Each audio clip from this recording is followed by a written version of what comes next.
Hey, Breakdown family. It's official. DRC President FélixTshisekedi has put his country on a silver platter, or should I say diamond platter, for Trump. A few weeks ago, I brought you the story that the DRC is offering up access to its $20 trillion mineral wealth deposit to the United States in exchange for military protection. And now, I've got an update for you, a big one. U.S. officials have flown into Kinshasa. High-level meetings have taken place.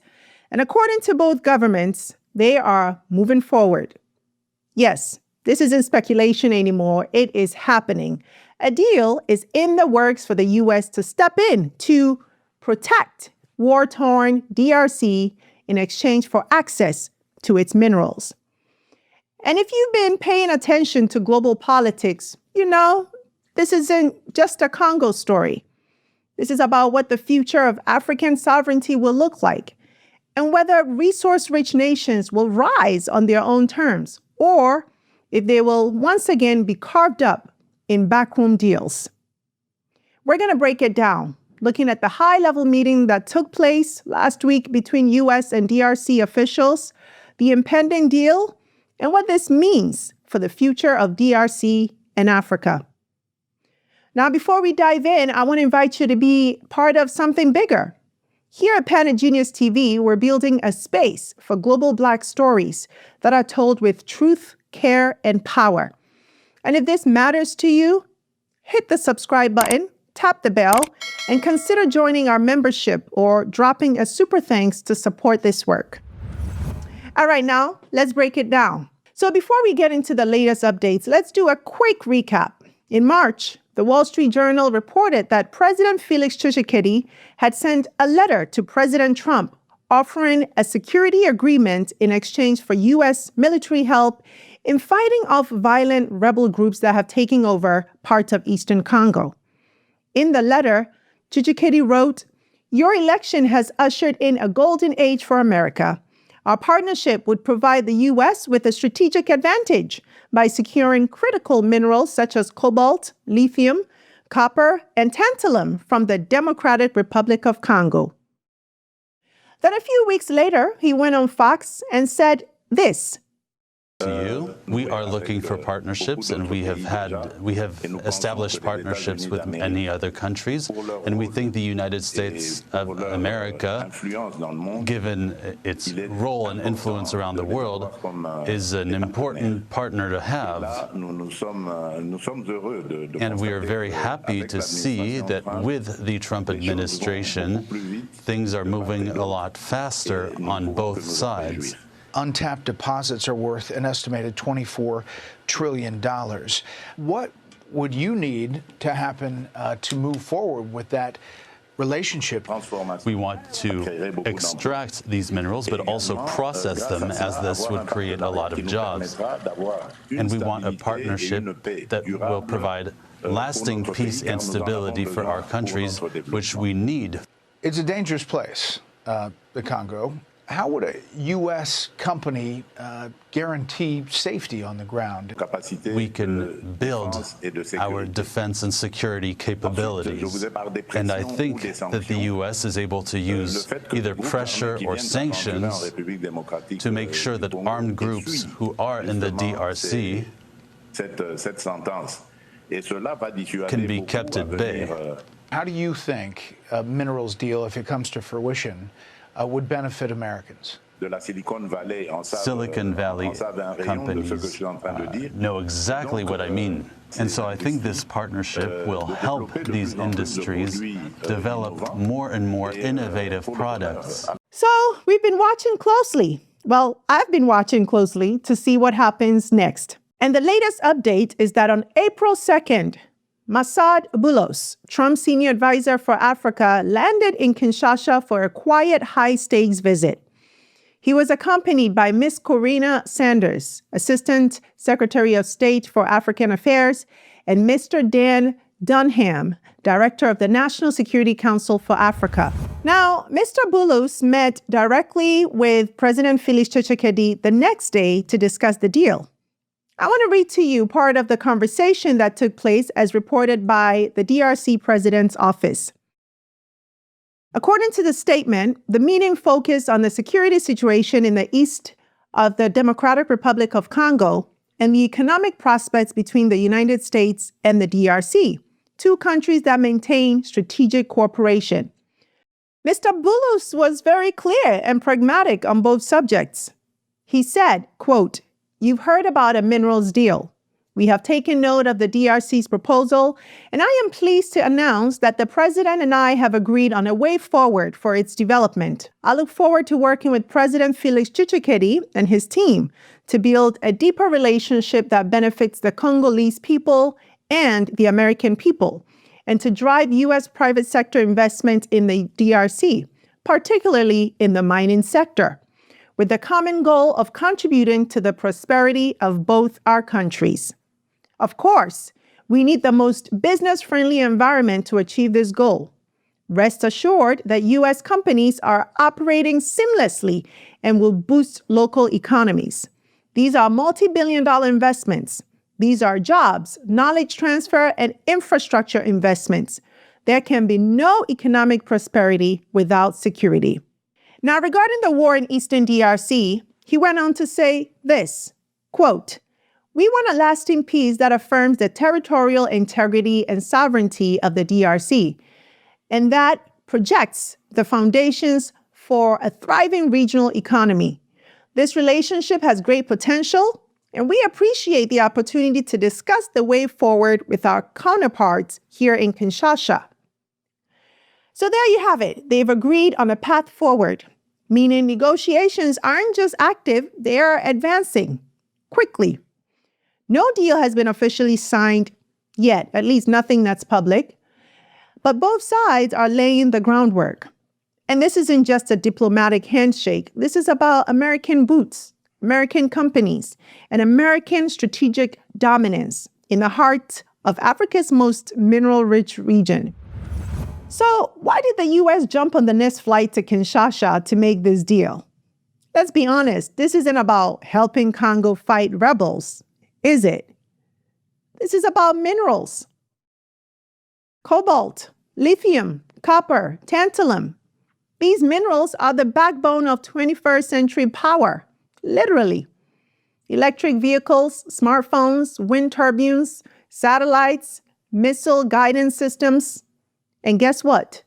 Over 60% of the world's cobalt is sitting under Congolese soil, reportedly worth over $20 trillion. But right now, much of it flows through Chinese-controlled supply chains.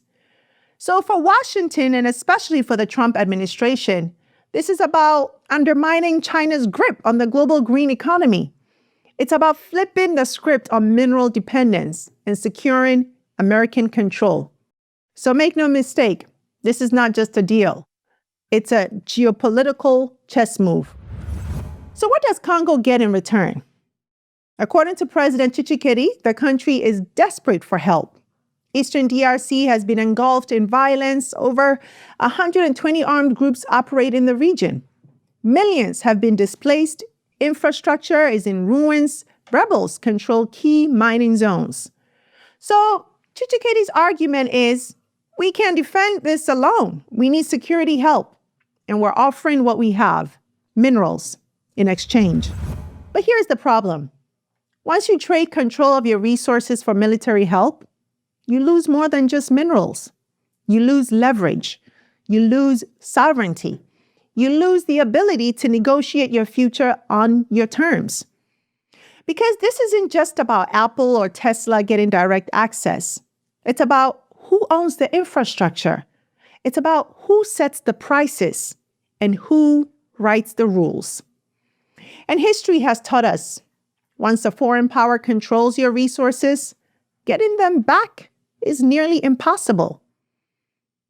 And it's already playing out, even before a deal is officially signed. Yes, Reuters just reported that 3 Americans who were jailed and sentenced to death over a failed coup attempt in the DRC last May have now been handed over to U.S. custody. This transfer came immediately after the high-level meeting between the U.S. Special Advisor on Africa, Boulos, and DRC President Tshisekedi. In other words, the U.S. made the release of these Americans a condition in the talks, and Tshisekedi delivered. He commuted their sentences just last week, and now, this week, they're back in U.S. hands. So you have to ask yourself, if this is what's happening before the ink is dry on a deal, what do you think is going to happen after U.S. troops are on the ground? Who is really in control here? Who is calling the shots? Now, here's the question that haunts me. Where is the African Union here? Where's the ECOWAS? One of the continent's most strategic, mineral-rich nations is preparing to sign over access to its natural wealth in exchange for foreign military boots, and the rest of the continent is just watching in silence, just watching it happen. Imagine if this was happening in Europe or the Gulf states. They'd be on the phone. They'd be in emergency sessions. They'd be drawing red lines right in the sand. But in Africa, it's unclear how the rest of the continent is responding, if they are at all. We're still treating our crisis like isolated storms instead of what they are, a threat to continental integrity. Because make no mistake, what happens in Congo doesn't stay in Congo, doesn't only impact Congo. It shapes everything, from our bargaining power to our reputation to our ability to self-determine. And if the DRC falls back into a cycle of resource dependency wrapped in foreign military protection, the entire continent loses. Now, since it's clear now that this deal is moving forward, let's ask a different question. Can the DRC make this work to its advantage? Can this be a win-win situation for both parties? Because if Tshisekedi is going to go through with it, if American investment and military support are on the table, then it's time to get smart about the terms. After his meeting with Tshisekedi in Kinshasa, U.S. Advisor Masad Boulos made something very clear. We've agreed on a way forward for the development of this deal, and we're looking to drive U.S. private sector investment in the DRC, especially in mining. Now, on the surface, that sounds like standard diplomatic script, of course, but here's the part that matters. These are multi-billion-dollar investments. These are jobs, knowledge transfer, infrastructure, and economic growth. And right there, that's where Congo still has leverage, if it knows how to use it. Let's break it down. If the U.S. wants access to minerals and private investors are being encouraged to flood into Congo, then DRC must dictate the terms. This is what the DRC must demand in return. Number one, equity stakes, not just royalties. No more signing over 100% of your mines and accepting a trickle in return. DRC state-owned companies or sovereign wealth funds should own shares in every project. Not just taxes, not just licensing, ownership. And number two, local processing and value addition, and this is a big one. No more exporting raw cobalt and importing batteries. Doesn't make any sense. Build the refining plants in Congo. Create industrial zones. Set up local factories. Make it part of the agreement that minerals are processed and upgraded in the country, not shipped to California or Beijing for profit. Number three, job guarantees and training. Foreign companies should be required to hire and train Congolese workers, not just for low-level labor, but for management, operations, engineering, top-tier positions. If there is knowledge transfer, let's make it measurable. Put it in writing. Number four, infrastructure for extraction framework. If minerals are being pulled out of the ground, new roads, ports, schools, hospitals, and digital systems should be going in. Public-private infrastructure partnerships must be part of the deal. And number five, environmental and human rights oversight. Let's not repeat the mistakes of the past. The DRC should create an independent body co-managed with civil society to monitor labor conditions, prevent child labor, and ensure that mining doesn't destroy communities or ecosystems as it currently has. Because if you're going to open your doors this wide, the people should benefit, not just the politicians. And Masad Bulus, he said the quiet part out loud. Quote, "There can be no economic prosperity without security." Fair enough.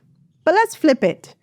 There can be no true security without economic justice. So if this deal is going to happen, Congo must be more than a supplier. It must become a strategic partner with power, ownership, and long-term vision. Because let's be honest, this could either be a breakthrough moment or just another chapter in the same old story for the DRC. And I mean, it all really falls on Tshisekedi and how he negotiates this deal, doesn't it? So where does this leave us? Let's be real. This deal is already in motion and it is happening, whether we like it or not. The U.S. is in, Trump's people are on the ground, and Congo's leadership has made their pitch. And maybe, just maybe, this doesn't have to be a disaster. Maybe this is one of those rare moments where a risky move could still become a strategic play if the right questions are asked and the right conditions are set.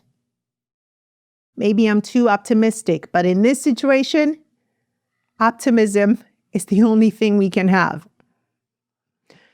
But that means no blank checks, right? No signing away resources just to survive the next rebel attack. No calling it a partnership while one side extracts and the other side waits for promises. Because as we've said before, Congo holds the cards in this situation, even if it doesn't realize it. $20 trillion worth of cards. And if the DRC wants this deal to work, it has to act like it. The United States isn't doing this out of charity. It's doing it because it needs cobalt. In Congo, you have it.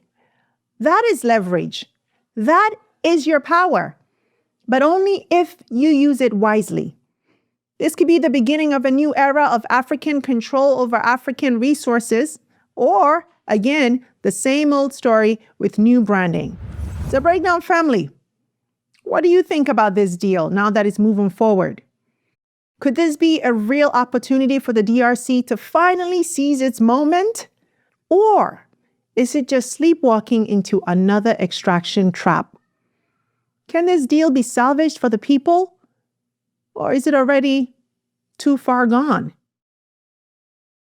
Drop your thoughts in the comments. You know I'm in there with you.